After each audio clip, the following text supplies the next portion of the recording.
Okay, so I just got back from Metal Supermarket and I'll show you what you're gonna need. You're gonna need these, and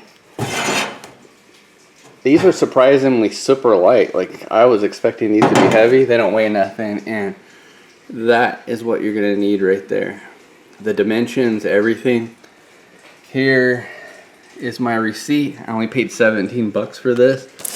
If you don't have a store by you at a Metal Supermarkets, you can just you can order this online and they'll ship it to you. So you just gotta tell them what you need.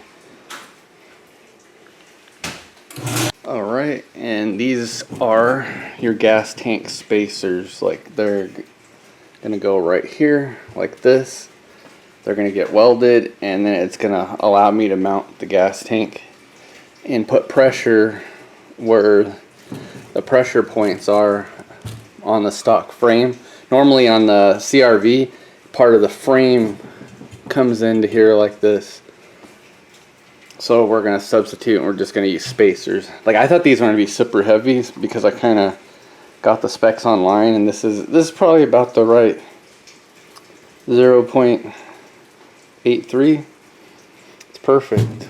Not too heavy. Pretty light. Like, it just doesn't. I was expecting to be heavy, so it's perfect for what I need to finish the gas tank. And okay, so I got the trunk area right here is primered, and the only reason I did that because I still have to cut a hole here, and I still have to weld those spacers on there, and the spacer is going to definitely burn the primer, but I was okay with it.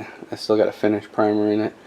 I was okay with this because this thing wouldn't stop rusting. I cleaned it like 3 times and then it would get surface rust. I didn't want to have any rust, so I just said, you know what? I'm just gonna prime it and get rid of the rust.